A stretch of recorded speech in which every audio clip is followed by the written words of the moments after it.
मेरे साथ बात करने के लिए समाजवादी पार्टी के वरिष्ठ नेता डॉक्टर एस जयसन साहब हैं। डॉक्टर साहब, यूपी में 10 सीटों पर उपचुनाव होना है, क्या कुछ तैयारी है पार्टी की? देखिए, हमारी पार्टी की पूरी तैयारी है और हमें पूरी उम्मीद है कि इन 10 सीटों पे हम बहुत अच्छा प्रदर्शन करेंगे। गठबंधन ही जीतेगा सब जगह। अब लोगों की समझ में आ गया है कि ज़्यादा लोग बेवकूफ़ बनने को तैयार हैं नहीं। डॉक्टर साहब, बात करें मुरादाबाद की कुंदर की विधानसभा की, तो कुंदर की विधानसभा को लेकर पार्टी की क्या कुछ तैयारी रही है? कुंदर की विधानसभा पे भी समाजवादी पार्टी और गठबंधन जिस प्रत्याशी को भी उतारेगी वो जीतेगा। डॉक्टर साहब क्या चेहरा हो सकते हैं? देखिए, अगर मेरे राष्ट्रीय अध्यक्ष अखिलेश यादव जी का कोई आदेश होगा तो हो सकते हैं। बात हुई, अच्छा खासा समय हो गया, लगातार राष्ट्रीय अध्यक्ष के द्वारा आपको मेरठ और उसके लिए कहा गया था रामपुर चुनाव लड़ने के लिए, आपने मना कर दिया था। अब इसकी सीट को लेकर कोई चर्चा हुई, कोई बात हुई पार्टी के आला नेताओं से? नहीं, देखिए, वही तो मैंने उस वक्त गलती करी थी कि रामपुर में नहीं लड़ा था। अध्यक्ष जी ने मुझसे कहा था, उस वक्त के हालात दूसरे थे, मेरा टिकट कटा था और सबको मालूम है क्यों कटा था। तो उन्हीं के लिहाज से मैं नहीं लड़ रहा था। मुझे ये पता नहीं था उस वक्त मेरा टिकट कटवाने वाले कौन है, तो वो रिपीट नहीं करना चाहता मैं। अध्यक्ष जी जो भी कहेंगे उसका आदेश का पालन होगा। मेरी किसी भी नेता से या अध्यक्ष जी से कोई इस सिलसिले में बात नहीं हुई। बात करें इसकी कुंदर की विधानसभा की, तो भारतीय जनता पार्टी के द्वारा मुस्लिम उम्मीदवार को मैदान में उतारने की चर्चा चल रही है, क्या कुछ कहेंगे? वो कहते हैं ना, चुहिया मार के गोबर सूंघा दो। तो ये भारतीय जनता पार्टी कभी मुस्लिम प्रत्याशी उतारती ही नहीं है। अब ऐसा क्यों कर रही है? अब कर रही है तो अच्छी बात है, स्वागत है उनके इस कदम का। मुस्लिम प्रत्याशियों को उनको उतारना चाहिए और मुसलमानों की बात भी सुननी चाहिए। नीट परीक्षा हुई थी, सब कुछ आपके सामने है, पूरा प्रकरण। अब इसमें जो है सुनवाई अगले हफ्ते हुई, क्या कुछ कहेंगे? देखिए, हमें तो उम्मीद थी कि सुप्रीम कोर्ट इसका संज्ञान जल्द से जल्द ले। पूरे हिंदुस्तान के लोगों की निगाह सुप्रीम कोर्ट के ऊपर है और उसमें पूरी उम्मीद है कि वो इंसाफ होगा। पेपर लीक हुए हैं, पेपर लीक को तो कोई डिनाई नहीं कर सकता। और आज के दौर में, सोशल मीडिया के ज़माने में, हिंदुस्तान के किसी भी कोने में अगर पेपर लीक होता है तो पूरे हिंदुस्तान में विद इन मिनट्स वो वायरल हो जाता है। तो मैं तो समझता नहीं कोई गुंजाइश बाकी बची है।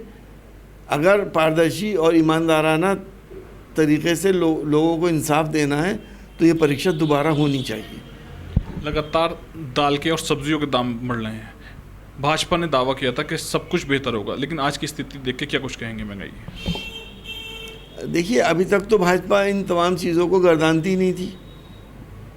कोई कभी गैस के दाम, कभी पेट्रोल डीजल के दाम, अब सब्जियों के दाम, कभी चावल के और कभी आटे के, क्योंकि उसके बाद उसका फार्मूला था हिंदू मुसलमान का। अब वो फार्मूला कोई एक्सेप्ट नहीं कर रहा। हिंदू भाई भी समझ गए हैं कि ये सिर्फ सियासी चालें हैं। अब भाजपा को अपनी जिम्मेदारी लेनी चाहिए थी कि कम से कम गरीब लोग को सस्ती सब्जी तो मिल जाए। टमाटर आलू कहाँ पहुँच रहे हैं, सरकार क्या कर रही है? तो मेरा तो कहने का मकसद ये है कि अगर महंगाई बढ़ती है तो जिम्मेदार सरकार होती है और सरकार को कदम उठाने चाहिए। अगर बात करें ऑनलाइन अटेंडेंस की, शिक्षकों के द्वारा ऑनलाइन अटेंडेंस को लेकर तमाम व्यवस्थाएं की जा रही है सरकार के द्वारा, लेकिन शिक्षकों के द्वारा इसको लेकर नाराजगी है, क्या कुछ कहेंगे?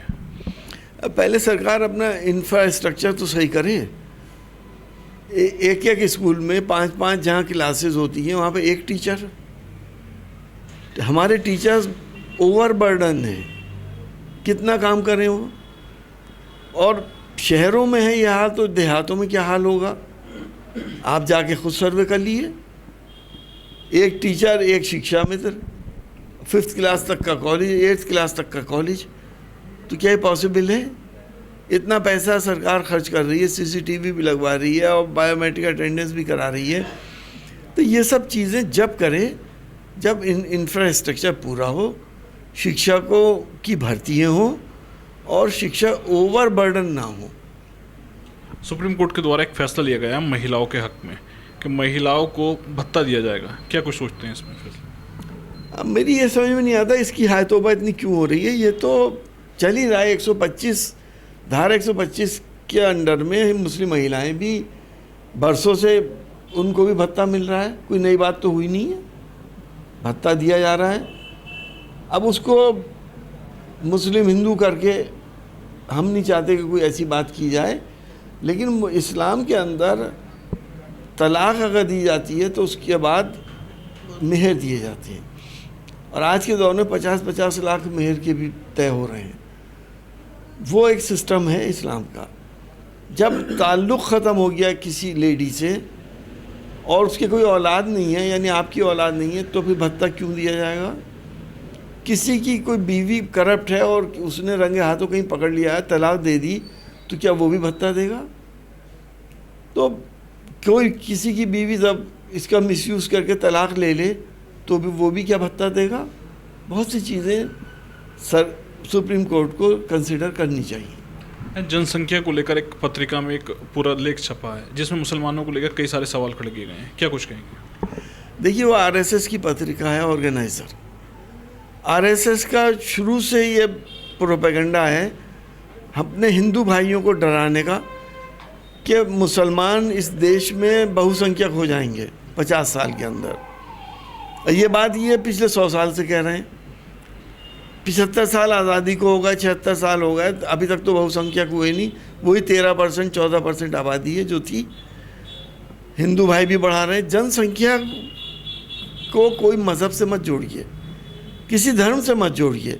जनसंख्या को जोड़िए अशिक्षा से और गरीबी से।